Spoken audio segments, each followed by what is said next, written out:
Bonjour tout le monde, bienvenue au Midi Hormones Rebelles. Donc, c'est notre premier petit podcast. Bonjour Marie-Soleil, bienvenue. Bonjour Marie-Josée. Marie-Soleil qui est naturopathe agréée. Alors, on va parler à chaque mardi midi de sujets sur les hormones. Étant donné que les hormones bioidentiques ont été acceptées par la RAMQ, alors c'est le sujet de l'heure, c'est un sujet qui est chaud. Nous, on a fait un programme complet sur les hormones, mais là, on aimerait vous donner de l'information comme ça à tous les mardis. Donc, des informations simplifiées qui peuvent vous aider dans tous les jours pour essayer de soutenir vos hormones naturellement. Donc, justement, Marie-Soleil, peut-être commencer par nous parler. On voulait parler de l'estrogène et de la progestérone aujourd'hui, la relation qu'il y a, l'équilibre entre les deux, le ratio aussi qu'il y a entre l'estrogène et la progestérone. Et puis, bien des choses, effectivement. Là, c'est sûr que nous, on appuie aussi beaucoup les hormones bioidentiques. Moi, j'en prends tout ça, mais il y a d'autres choses aussi pour accompagner ça et pour aider nos hormones.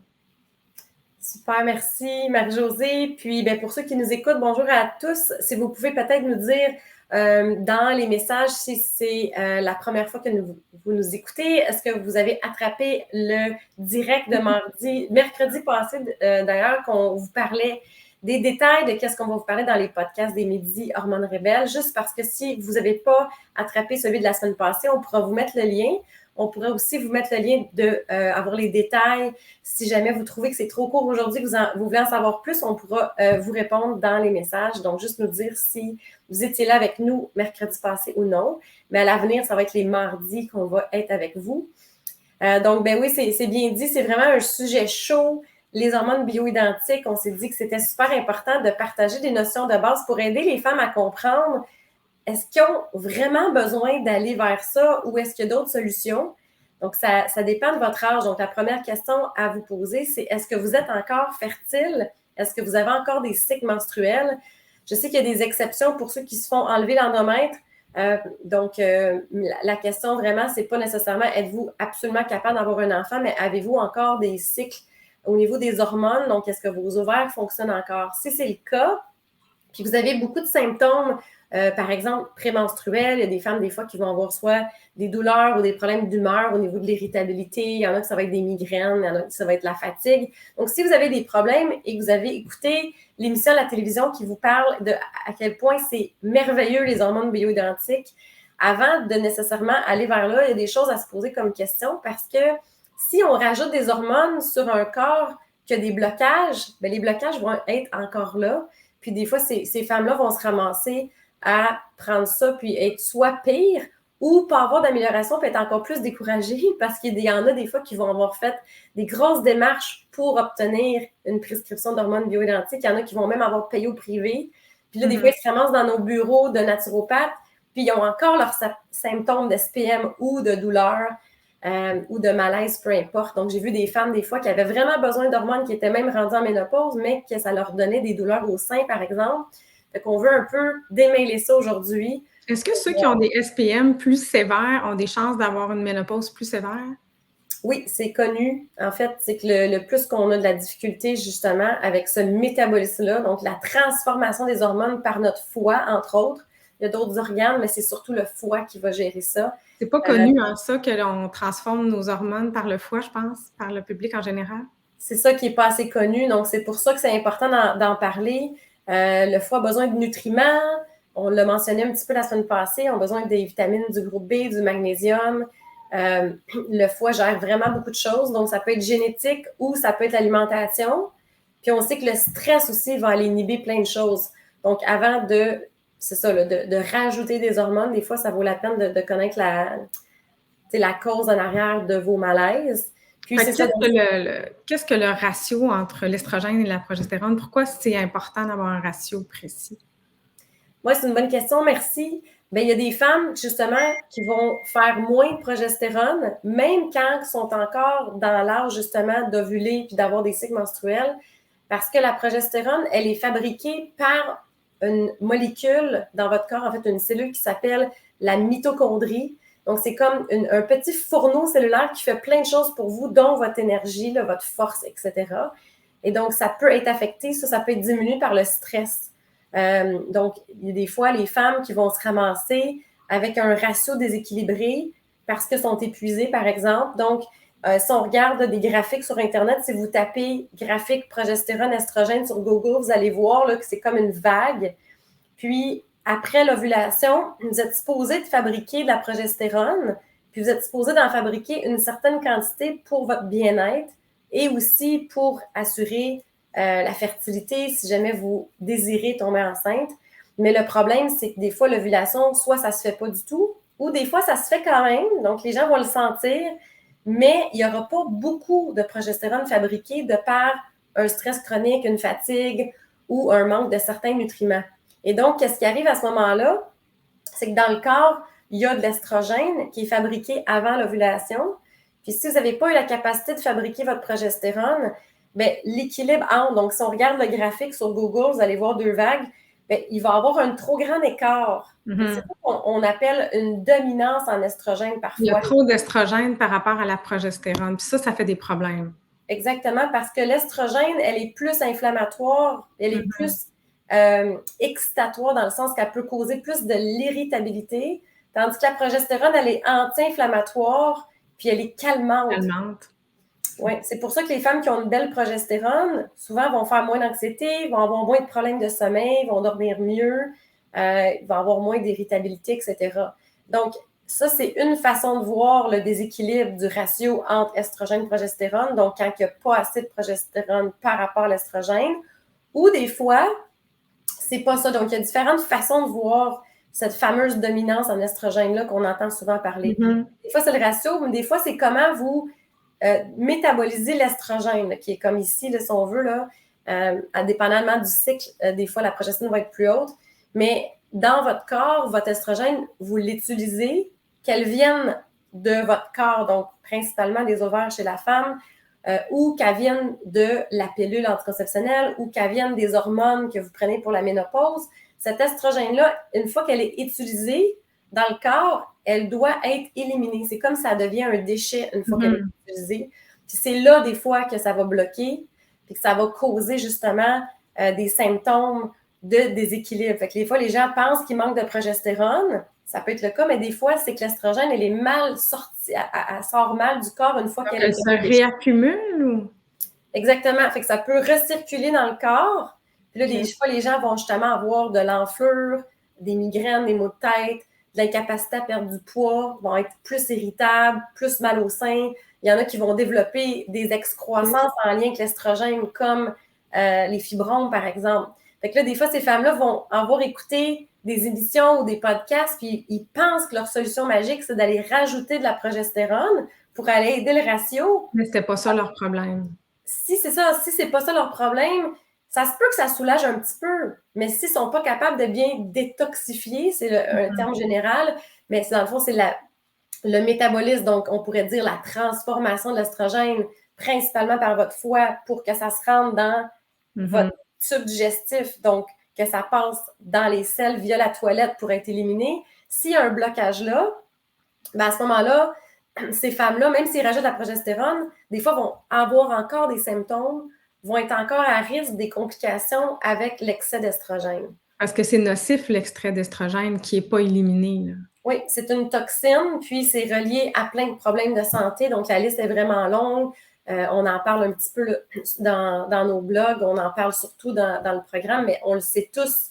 Je veux dire, je pense que toutes les femmes qui nous écoutent en ce moment sont au courant qu'il y a des cancers hormonodépendants. Donc, il y a plusieurs types de cancers du sein, mais des fois, les femmes, ils ont été soit testées ou sont au courant qu'ils sont à risque parce que soit leur mère ou leur sœur ont eu un cancer hormonodépendant. Bien, dans ce temps-là, si on le sait qu'on est à risque génétiquement, c'est super important de s'assurer que notre foie fonctionne bien, que notre intestin fonctionne bien, qu'on a un beau métabolisme d'estrogène, qu'on est capable de faire le cycle d'élimination. Les femmes ont souvent des problèmes digestifs, en fait. Oui, c'est connu. Hein? On dirait qu'on entend plus parler de constipation chez la femme. Donc, est-ce que c'est un lien justement avec l'estrogène qui peut causer ça en SPM? Est-ce que c'est parce que les femmes, des fois, font peut-être plus de diètes restrictives parce qu'il y a plus d'inquiétude au niveau du poids chez la femme? On sait que l'estrogène, hein, ça fait fabriquer des cellules adipeuses. Donc, c'est pour ça que les femmes ont plus de gras que les hommes. Ouais, tu répètes. Je suis pas sûre que les gens savent ça non plus, que l'estrogène peut fabriquer du tissu graisseux. Ben, c'est que ça stimule, dans le fond, la fabrication du gras. Donc, ça, c'est vraiment important, je pense, pour les gens qui nous écoutent aussi, pour comprendre l'équilibre qu'on veut parler aujourd'hui. C'est que c'est normal pour une femme d'avoir plus de gras qu'un homme parce que la femme est faite pour, justement, nourrir un bébé. C'est plus sédentaire une femme si on regarde l'historique au niveau de nos ancêtres versus un homme qui allait à la chasse ou qui allait justement défendre la famille. Donc, un homme, c'est plus musclé, c'est supposé d'avoir moins de gras. On ne voit pas autant d'hommes avoir de la cellulite, par exemple. On voit moins d'hommes avoir des courbes, tandis que la femme, c'est normal d'avoir une certaine silhouette avec des courbes. C'est l'estrogène qui va faire ça parce qu'on a besoin de plus de réserve. Et donc, est-ce que l'inverse est vrai aussi? Si on a du gras, on fait plus d'estrogène? Oui, fait que c'est ça, c'est là que je voulais en venir. Merci beaucoup de le mentionner. Fait que c'est comme un genre de cercle vicieux où est-ce que l'estrogène dicte au corps de faire la silhouette d'une femme qui est un peu plus volumineuse, si on veut, en tissu adipeux. Et dans votre tissu adipeux, donc dans les cellules de gras, vous avez une molécule qui peut prendre la testostérone, qui est comme un précurseur. C'est normal d'avoir la testostérone, les femmes en ont, les hommes, c'est juste que la femme en a moins. Par contre, la testostérone peut être transformée en estrogène. Puis ça aussi, c'est normal parce que chez la femme, on veut qu'il y ait cette transformation-là. Par contre, ça peut être bousillé, cet équilibre-là, si on a trop de gras parce que le gras va aller fabriquer cette molécule-là qui transforme la testostérone en estrogène. Puis là, c'est un cercle vicieux. Plus qu'on fabrique l'estrogène, plus qu'on fabrique du gras, plus qu'on fabrique du gras, plus qu'on fabrique de l'estrogène. Fait que c'est vraiment un équilibre. Fait que c'est certain que la perte de poids, des fois, va aider l'équilibre des hormones. T'sais, c'est vraiment un tout, c'est très, très global. C'est un facteur aussi pour aider le cancer du sein, dans le fond. Oui, exactement. C'est pour ça que la saine gestion du poids peut aussi être en lien avec la prévention du cancer hormonodépendant. Oui. Oui, donc c'est vraiment passionnant. Il y a vraiment plein de choses à prendre en considération. Fait que c'est sûr qu'on voulait vous partager des petites informations, en fait, en résumé dans les midis Hormones Rebelles pour que ça pique votre curiosité d'aller chercher plus loin. Il y a tellement de solutions pour vous aider avec vos hormones. De mieux comprendre ça avec une vision vraiment plus large, là. En fait, si on résume, qu'est-ce que tu as dit, tu as bien expliqué, il faut prendre soin de nos intestins, il faut prendre soin de notre foie, il faut prendre soin de notre poids, mais des choses qu'on sait, mais il y a quand même des choses précises à faire là, pour équilibrer ces hormones-là de façon plus naturelle. Oui, exactement. Donc, dans l'intestin, il peut avoir une réabsorption de l'estrogène dans sa forme toxique. Donc, une fois qu'elle est plus bonne, qu'elle est utilisée, c'est un déchet. Si le foie fait sa job, si votre vésicule biliaire, donc la petite pochette de bile fait sa job d'apporter cet estrogène-là qui est plus bonne dans l'intestin, mais là, souvent les femmes sont soit constipées, si vous avez comme pris peut-être beaucoup d'antibiotiques, ça se peut que votre flore soit pas adéquate, puis là, des fois, on réabsorbe ça. Puis là, c'est un méchant cercle vicieux d'avoir trop de molécules d'estrogène. Fait que là, on entend souvent le terme dominance en estrogène.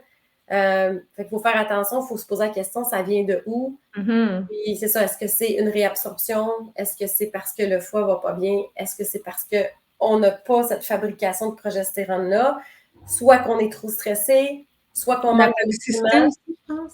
Comment, pardon? La toxicité environnementale peut augmenter la dominance en estrogène, les xénoestrogènes. Ça peut bloquer, oui. Je voulais juste peut-être finir le fait que, c'est ça, si vous êtes en âge d'être en préménopause, ménopause, là, à ce moment-là, ça va être important de peut-être faire vérifier avec un médecin spécialisé ou si votre médecin de famille veut le faire. Des fois, ils vont peut-être vous référer à quelqu'un d'autre pour aller tester votre progestérone. Si vous êtes en âge que peut-être que vous avez moins d'ovulation, là, ça peut être intéressant d'avoir le cœur net, de savoir si vous en manquez. Puis, peut-être juste dire qu'entre 40 et 50, c'est souvent l'âge de la préménopause. On commence par avoir une baisse de progestérone. Ensuite, vers 51-52, c'est plus la ménopause. Puis là, c'est plus la baisse d'estrogène, juste pour vous donner une idée des âges. Exact. Puis, ben, c'est important d'avoir une vision globale parce que, tu sais, on en voit en clinique, en naturopathie, des femmes qui, justement, tu sais, qui souhaitent aller vers la pilule miracle de prendre la progestérone, mais que finalement, quand ils ont leur résultat avec leur médecin, finalement, leur progestérone est super belle. Il y en a à 48 ans qui ont encore de la progestérone. Puis c'est là qu'on découvre, OK, ben finalement, c'est parce que vous métabolisez pas bien l'estrogène. Puis là, ça peut être une femme, justement, qui peut-être qui consomme trop d'alcool, soit qui est trop en contact avec des produits toxiques, comme tu venais de mentionner. Donc, la toxicité, ça aussi, on en parle dans le programme. Marie-Josée est super bonne avec les idées de produits, justement, du maquillage naturel. Parce que tout ce que vous mettez sur votre peau, dans vos cheveux, tu sais, les histoires de faux ongles ou les produits que vous mettez pour durcir les ongles, je sais que les femmes font beaucoup ça. Tout ce qu'il y a du parfum, que ce soit dans votre lavage, que ce soit sur votre peau, dans les crèmes, tout ce qu'on mange qui est arrosé en pesticides, tout ça, ça peut faire en sorte d'être un perturbateur au niveau de vos hormones parce que les molécules toxiques, des fois, ressemblent à l'estrogène, puis votre corps, lui, l'utilise comme un estrogène. Donc, il l'accumule à ce moment-là. Oui, fait que c'est ça. Fait que aujourd'hui, on voulait juste mettre de la lumière sur le fait que les hormones bioidentiques, c'est vraiment une super belle nouvelle pour plein de femmes que ça soit maintenant plus accessible au Québec. On est super contente d'entendre ça. Mais des fois, c'est pas la solution ou ça peut faire partie de la solution, mais il y a tellement d'autres choses à prendre en considération. Oui, effectivement, ça peut faire partie de la solution. Ça ne veut pas dire que quand on prend les hormones, moi je prends les hormones bioidentiques, comme j'ai dit, mais ça ne veut pas dire que parce qu'on prend les hormones bioidentiques, il ne faut pas faire attention à tout ce qui aide ou tout ce qui influence les hormones, en fait. Donc, c'est vraiment un tout. Exact.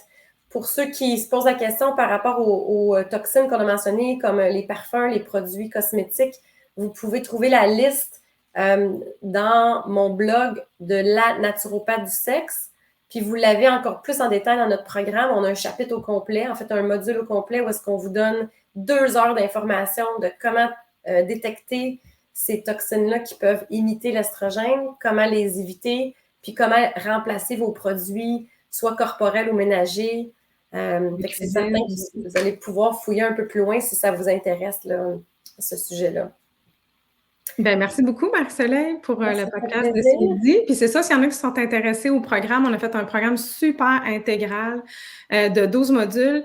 Puis on en a fait un juste de 4 modules pour les gens qui ont un peu moins de temps puis qui voulaient avoir 4 modules résumés. On s'est dit les plus importants. Là. Donc, on va vous mettre le lien en bas pour que vous pouviez aller voir si ça vous intéresse. Parfait. En finissant, peut-être que j'aimerais mentionner que c'est ça. Donc, si vous êtes en âge que la progestérone, elle commence à décliner, oui, ou que vous réalisez qu'avec vos tests, je ne sais pas, moi, vous êtes encore à 30 ans et donc vous avez plein de symptômes de baisse de progestérone, mais que vous savez qu'à 30 ans, vous n'êtes pas supposé d'avoir une baisse de progestérone. Il y a plein de solutions. Donc, il y a plein de plantes qui peuvent supporter à soutenir la production de vos ovaires au niveau de la progestérone. Si vous êtes épuisé parce que vous avez été stressé, il y a plein de choses aussi qui peuvent aider votre belle petite mitochondrie qui est responsable de faire de l'énergie, de vous aider à gérer le post-stress et en même temps aider à fabriquer votre progestérone. Donc, il y a vraiment plein de solutions. Des fois, ça peut être même plus efficace de travailler globalement, de travailler aussi avec des aliments, une belle nutrition, ça peut être super important pour ramener ça. Donc, peut-être mon mot final aujourd'hui, ça serait de penser plus global et non penser à une pilule miracle. Ouais. Peut-être aussi, juste parce qu'il y a des gens qui vont nous avoir écoutés en retard, juste pas oublier de nous écrire dans les commentaires pour nous dire si vous avez eu l'information de base la semaine passée. Puis sinon, on va pouvoir remettre le lien. On va pouvoir aussi remettre le lien pour ceux qui aimeraient avoir tous les sujets qu'on va discuter dans les prochaines semaines parce qu'on va avoir un midi par semaine. On va couvrir pour que vous puissiez découvrir les 12 modules du programme et on va prendre en considération aussi vos suggestions. Donc, vous allez pouvoir avoir la liste et si jamais il y a un sujet qui vous tient vraiment à cœur, des questions que vous avez, gênez-vous pas. On ne pourra peut-être pas tout de suite leur répondre, mais on va accumuler vos questions, vos suggestions et on va les prendre oui, les sujets, en considération pour les sujets qui vous intéressent. Puis c'est ça, même si vous l'écoutez en rediffusion, écrivez-le dans les commentaires. Excellent. Est-ce qu'il y avait d'autres choses que tu voulais peut-être mentionner avant qu'on se laisse aujourd'hui, juste par rapport à justement cet équilibre? La nutrition, évidemment, c'est mon domaine. Donc, c'est sûr qu'il y a beaucoup d'éléments, d'aliments à inclure et à exclure pour un sain équilibre des hormones. Donc, ça va être vraiment important d'en parler.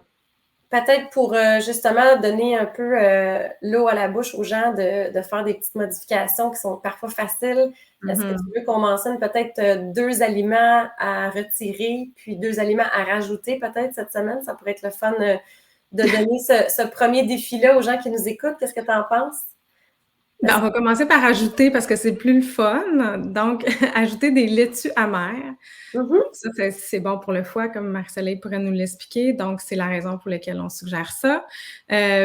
Ensuite, les aliments fermentés. On suggère les aliments fermentés pour avoir un bel équilibre du microbiote. Des aliments fermentés, du tempeh, du kéfir, du kombucha, de la choucroute. Le kimchi aussi, je ne sais pas si kimchi, exactement. Un amateur. Le kimchi dans les salades cet été, là, c'est vraiment bon. Faites juste attention si vous n'avez jamais mangé des aliments fermentés. Des fois, ça peut donner un petit peu des sels molles au début. Donc, allez-y vraiment mollo avec juste une cuillère à thé la première fois. Puis vous augmentez progressivement, mais c'est super bon pour la digestion. C'est important aussi de les acheter froids dans le département du froid dans les épiceries, pour que ça soit vraiment fermenté. Exact, oui, c'est vrai. Parce que quand ils sont en tablette, ça veut dire qu'ils ont été chauffés pour la pasteurisation. Puis là, ça tue en fait les bonnes bactéries qu'il y a dans le produit. Puis les aliments enlevés, je vais essayer de ne pas être trop sévère pour aujourd'hui. On va parler des aliments transformés. Pas mal tout ce qui est dans les boîtes. Nous autres, on suggère souvent les aliments entiers à la place. Des huiles végétales. Les huiles végétales, c'est pas très bon non plus. Peut-être que tu peux expliquer pourquoi, mais on essaie d'en consommer vraiment le moins possible.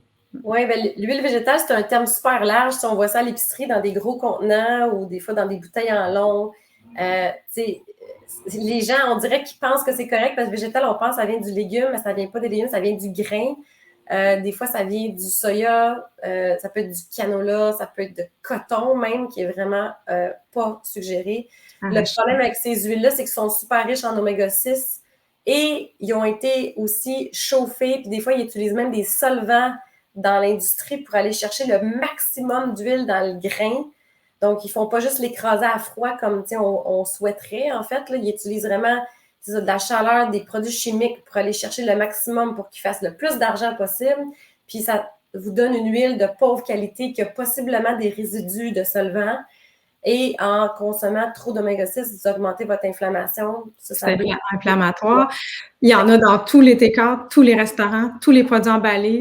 C'est ça le problème. Souvent, les gens vont me dire non, moi, je ne prends pas d'huile végétale, mais ouais. Si vous mangez de la nourriture toute faite, c'est ça, là, c'est la mode, le traiteur. Fait qu'informez-vous, c'est quoi qu'ils utilisent comme huile. Ou essayez d'acheter des affaires qui n'ont pas beaucoup d'huile, puis rajoutez-vous de la bonne huile d'olive de qualité extra vierge. Ça, c'est correct. On pourrait en parler ça plus longtemps une autre fois, mais en gros, c'est ça. C'était juste pour vous aligner un petit peu, donner des idées. Oui, c'est ça, juste pour vous allumer des lumières, qu'il y a vraiment plein de petites choses des fois à faire, à découvrir qui peuvent vraiment vous aider à plein de niveaux.